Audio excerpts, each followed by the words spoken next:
great story. 1992, when I caught Basil, and literally I'd had a week off work, and on the first day of it, responsibilities and all that, I remember taking my nans down to Eastbourne, for a couple of days. They were going to stay there a week, and I was going to pick them up in a week's time. So the first 2 days of my holiday, I didn't fish. And then I dropped them off, come back, and I remember Tina saying, we just bought the house at the time, or just about to buy it.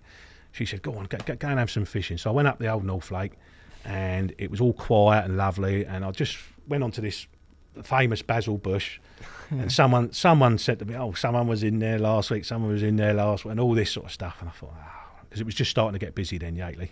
End of my time, I'd done the 9 years up there by then, and I just whopped this single up under the right. And a bloke called Martin King, who works in Yateley Angling, was sat there with me, and that lead went in, under, down, crack, like that. And I thought, I'm not going to put no bait on that. I put it up. We had some Guinness, cracked open a Guinness, sat back like that. He's sitting there with me. He said, I've got to go now, Mickey. I only live round the corner. So off he wandered. I sat there. All of a sudden, drop back, the biggest drop, and we used to have our rods up here then, and the biggest drop back in the world. And I've literally wound down, hit it, and it's like just a lump of concrete. It just, I thought, is it snagged? And then all of a sudden it went, as they do. Oh my God. And it was going to these bushes, and it skirted round the edge of these bushes, and as soon as I got it round, I thought, that's all right, that's it, I'm going to land this one. And it weeded me. So I forget who it was who came round. I think it was a bloke called Motormouth, little Richie. He come round, and I swam out, basically freed it, and like a dog on a lead, towed it out a bit further, got back on the bank, played it again. It done it to me again, done it again. All this time I had no idea what it was on the end, and for some reason I sort of see it in the edge, and I thought it was the second biggest one in there, one they called a snake. And Richie got in the water, and he was just about to net it, and I've pulled it over, and it's gone in, and he's just looked back at me like that with his eyes. And anyone who knows Motormouth knows. That's one so. Oh yeah. Nothing will ever equal that. That's one of the best pictures of Basil I've seen. We're looking at a picture of Basil now on the screen. It's really dark there. Nothing will ever equal it, for me personally. In that I've caught. That's the most iconic carp that's swum in this country. There is others, and depending on where you're from in the country, it was the start of that. It was the start of that era, though, wasn't it? For me, you're right, but I know there's other people that feel differently. It's just and an what have you. opinion, But for me personally, and Terry Peff, my mate's the same. It's always been. It doesn't matter how big a carp, and I've caught some beautiful carp later on. Hopefully, we'll see. But that one, what it stood for at that time, how big it had been for that length of time, and the fact, I think that year there was 16 40s caught in the country, and it was only 4 or 5 fish. So there was probably, even bearing a couple of secret ones that I might not have known about, there was probably only 7 to 10 40s in the whole of the country at that time.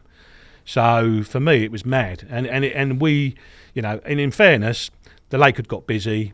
I wouldn't have lasted the rest of the season on there. I was ready to jack it. Really? Yeah, because you just come down on a Tuesday night, there was 13 people on there and all that sort of stuff, and it's not my cup of tea. The other lakes I'd fished, and they'd always been fairly quiet, but it was just starting to get it. You're starting to get a lot of publicity in that.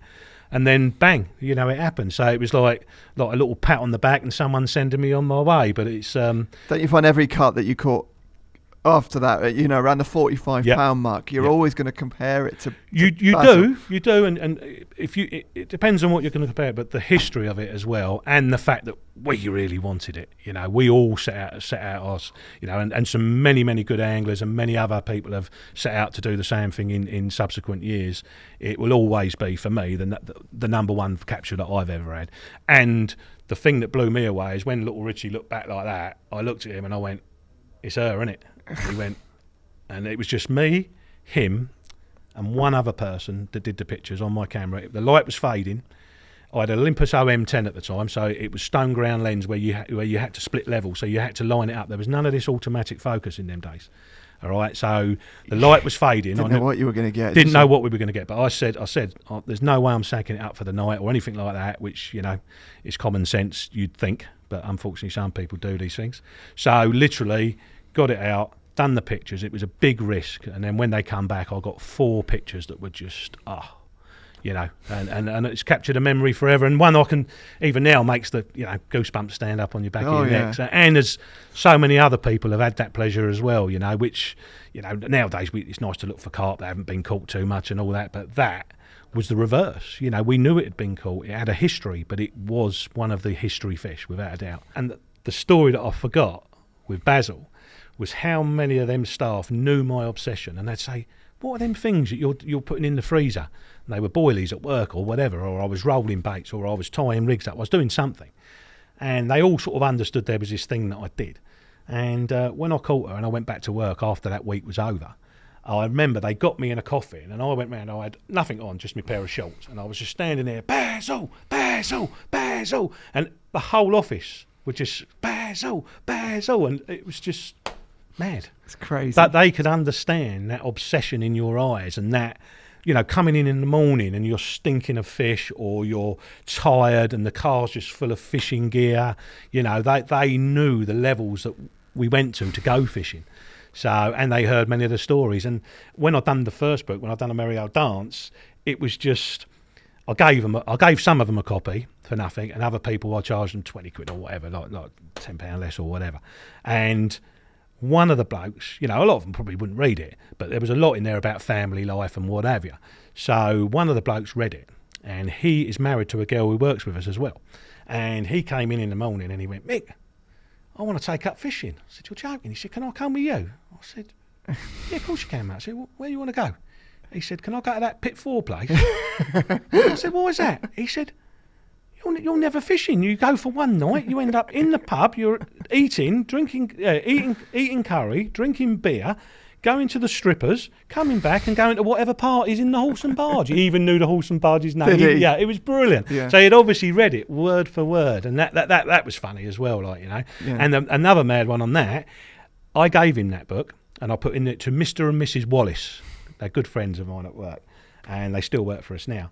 And a couple of years ago, he said, have you seen how much your book's worth on the old internet? I saw it yesterday, actually. At the time, it was 80 quid, I think. It was a few years back. So he's gone, 80 quid, man. I said, oh, right. I said, yeah, but, you know, it's yours, you know, it's something to be proud. He bloody sold it. He sold it for 80 quid, and some mugs bought it with Mr. and Mrs. Wallace written on it. Unbelievable. Yeah, unbelievable.